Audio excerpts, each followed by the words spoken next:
Armu ja rahu olgu meile kõigile Jumalalt, meie Isalt ja Issandalt, Jeesuselt Kristuselt. Tänase pühapäeva evangeelium on Matteuse evangeeliumi 25. peatükist. Siis on taevariik 10 neitsi sarnane, kes võtsid oma lambid ja läksid peigmehele vastu. 5 nendest olid rumalad ja 5 arukad. Rumalad võtsid küll oma lambid, kuid ei võtnud õli. Arukad võtsid aga lampide lisaks kaasa õlianumad. Aga kui peigmees viibis, jäid nad kõik tuppuma ja uinusid magama. Aga keskööl kostis hüüd: ennäe, peigmees! Tulge välja, teda vastu! Siis läksid kõik need neitsid ja seadsid korda oma lambid ja rumalad ütlesid arukatele: andke meile osa oma õlist, sest meie lambid kustuvad. Aga arukad vastasid: ei mingil juhul, sellest ei jätku meile ja teile. Minge pigem kaupmeeste juurde ja ostke enestele. Aga kui nad olid ostma läinud, tuli peigmees ja kes olid valmis, läksid temaga pulma ja uks lukustati. Hiljem tulid ka need teised neitsid ja ütlesid: isand, ava meile. Aga tema vastas neile: tõesti, ma ütlen teile, ma ei tunne teid, valvake siis, sest teie ei tea seda päeva ega tundi. Aamen.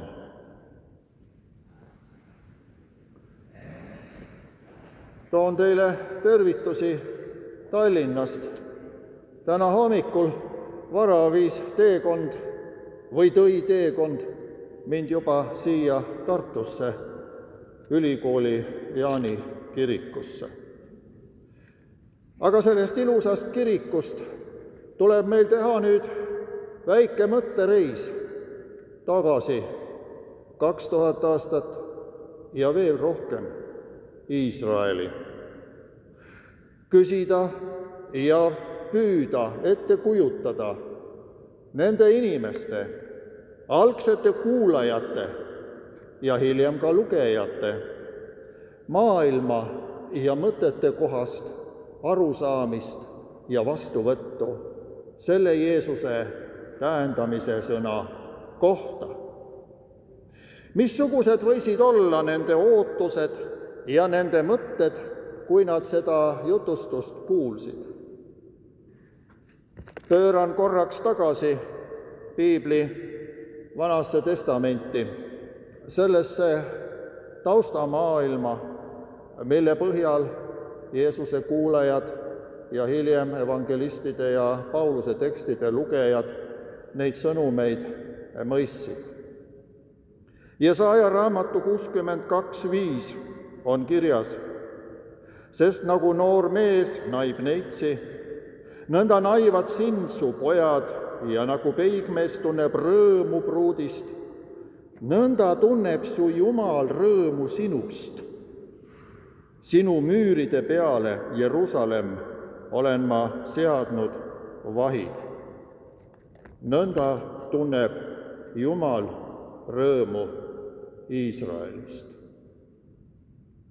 Jumal on Iisraeli peigmees, mõnede teiste tekstide kohaselt ka abielumees, ja tema vaatab oma rahva peale. Kord pereraadiot kuulates, autoga sõites, nagu jälgid liiklust ja ühe kõrvaga kuuled ka ja alati ei kuule täpselt. See oli pühapäeva hommik, kui räägiti teateid nendest, mis kell kusagil Eestis jumalateenistusi peetakse, ja Raplas sellel kellaajal, Tartu Jaanis sellel kellaajal, ma kuulen Tartu pruutkoguduses sellel kellaajal. Mingil hetkel hiljem sain aru, et kõrv oli midagi teisiti kuulnud, see vist on ruutkogudus. Ja korraga leidsin, kuidas Jumal laseb maise inimese niisugustel ebatäiuslikkustel, eksitustel kasuks tulla. Sest kui ma ei oleks nagu esimese hetkega seda valesti kuulnud, oleks mul üks kasulik mõte üles korjamata jäänud, mis tänase tekstiga kokku kuulub.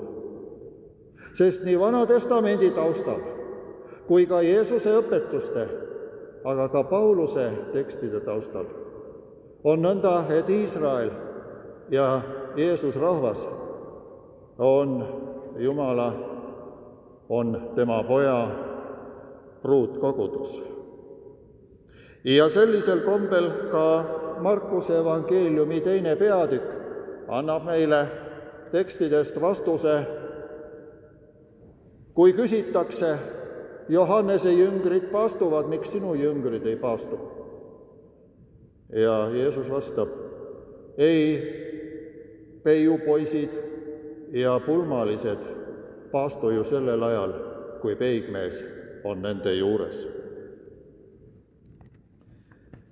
Uue Testamendi ühe uurija Eduard Schweizeri järjekordse uuringu alusel väljaandes Das Neue Testament Deutsch võis lugeda selle teksti kohta, et veel 19. sajandi lõpul ja 20. algul oli Petlemmas, siis rohkem kui 130 aastat tagasi, veel kombeks, et pulmaaegadel, ma ei tea nüüd, mis rahvusest neitsid ja noored, aga selliseid öiseid tõrvikutantse veel peeti, kui olid pulmad. Ja kui veel sellel ajal võis see väline pilt meile lähenevast peigmehest hoopis sellisel huvitaval ja rõõmustaval kombel kõneleda, siis aitavad need meil lähemalt aru saada ka sellest kauge aja ootuste foonist. Need olid ringmängud valgust andvate tõrvikutega pimedas ajas. Meie jaoks praegu veel hingede ajas advent, tulemine ei ole veel tulnud. Kuni tulemine ei ole veel tulnud, oleme tulemise ootuses ja pulmad on Jumalaga osaduse kasvamise ja selle kulminatsiooni aeg. Ühed on targad ehk arukad, teised mittearukad. Need mõlemad mõisted, arukad ja rumalad siin, viitavad mitte intellektuaalsele võimekusele, vaid pigem hoiakutele, võib-olla ka elutarkusele. Ja need on kestvad omadused. Meie hoiakud määravad ja suunavad meie igapäevast elu. Need on kestvad omadused ja nende mõju on suurem, kui me endale aru anname. Hoiak, see on siin sellise valvsuse hindamine, see on vaimse ärkveloleku toetamine.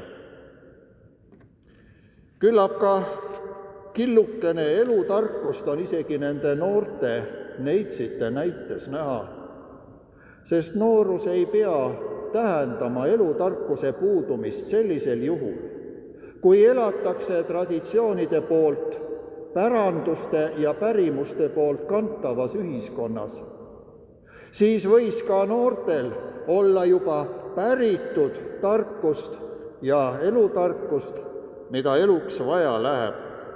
Ja nagu see jutustus meile ka selgelt ette toob. Magama jäämine ei eristanud neid neidusid omavahel. See on niisugune meeldetuletus ka risti inimesele. Kõik on sellele aldis. Me oleme sellele aldis. Aga kõik ka ärkasid.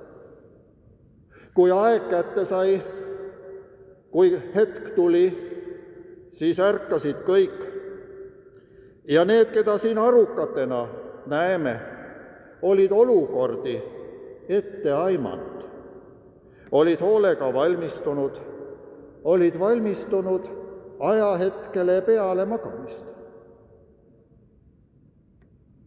Neil oli tuleviku perspektiiv. Neil oli valmisolek 2 nähtuseks. Mis siis, kui ooteaeg pikeneb? Mis siis, kui ooteaeg, mida me nagu armuajana näeme, kui see pikeneb, kuidas me siis sellele vastu läheme? Kuidas me selle välja kanname? Üks inimese iseloomu suuremaid tugevusi on püsivus, tahtekindlus, jääda selle juurde, mida õigeks peetakse ja selle juurde, mida nagu Olav Ehala vanamehe laulus oli, et jääb see, mis südant puudutab. Ja kui selle juurde jaksame kindlaks jääda, siis on lootus, et me suudame ka teistele midagi head teha. Arukas ei püüa siis ajast üle hüpata, sest ta ei püüa võimatut. Eesti rahval on tõeline nähtus Lydia Koidula, kes on luuletanud lapse kohta. Küll taadi kombel tahtsin siis üle aia vaadata. Ei saa vaadata. Laps oota, ütles taat. See aeg on kiire tulema. Ja siis kuuldi hüüdu, aga olukorrad olid nüüd erinevad. Arukad olid elanud nii, et nad olid kujundanud olevikus elamise tuleviku perspektiivi kohaselt. Kujundanud olevikus elamise tuleviku perspektiivi kohaselt, mis ei pea olema üks raske ülesanne, vaid üks tark ja valsaks tegev arutlus, mida võib ka rahuliku meelega, rahulikus mõttemaailmas enda juures läbi viia. Ja selles Jeesuse näites on kohal ka tuleviku perspektiivi eschatoloogiline lõpuaegne kihistis. Ja seda kauget vaatepunkti ei saa ka sellest jutustusest välja pesta.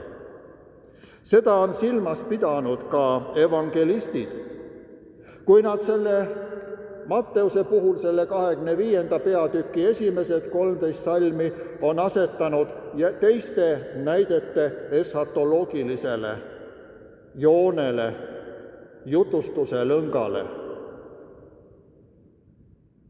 Ja seal on ka näide halvast sulasest, kes mitte ainult ei ela oma argipäeva, seda oma isanda vara pillates ja ka kaassulaseid halvasti koheldes. Ta mitte ainult ei ela moraalselt halvasti, vaid lisaks sellele ta eksib ka ajaperspektiivi osas. Ta ei arvestanud vähemalt 2 asjaga: Jumala kohalolekuga kogu ajas ja Jumala tulekuga, tema mingi sisseastumisega meie ellu tulevikus. Küsimus ka tänaseks pühapäevaks on siis aja kasutamisest. Jah, aja kasutamisest. Mitte selle levinud väljendi kohaselt, nagu öeldakse, aja juhtimine, sest aega ei saa juhtida. Filosoofiline viga. Ajas saame elada. Aja sees, mis meile on antud, ja mis meie jaoks kulgeb nii, nagu ta on antud, saame me teha oma valikuid. Aga me ei juhi siin mitte midagi. Juhtida saab protsesse, tegevusi, aga mitte suuri loodu kategooriaid. Nii on siin tegemist aja kasutamisega. Ning vaimne ärksus ja valvsus tähendavad seda, et me hoiame südamed ja meeled värsked, ärkvel, mitte lastes igal murel neid muserdada, et mitte uinuda ahvatluste uttu, mis viib silmapiiri hajumisele. Vaimne ärksus on Jumala kuningriigi tulemisega ja selle seadustega ja selle juhtnööridega meie eluks arvestada. Ja see vaimne valvsus võiks parimal juhul endaga kaasa tuua ka moraalse tähelepanelikkuse. Tähelepanelikkuse ligimese vastu, see suurepärane eestikeelne sõna ligimene. Küsida selle valvsuse valgusel, kas ligimesega, keda ma näen ja tunnen ja tean, on selles ajas kõik hästi. Selles ajas, mis praegu meile antud on, millel on käesoleva hetke ja tuleviku perspektiivi mõõtmed korraga. Kas temaga on kõik hästi või saan ma midagi teha? Selline valvsus on oma mõtete ja tegude jälgimine. Õpetussõnad 4:23 juhivad sellele tähelepanu. Hoia oma südant enam kui kõike muud, sest sellest tuleb sinu elu. Hoia oma südant. Aga milleks on meile käed? No paljudeks asjadeks.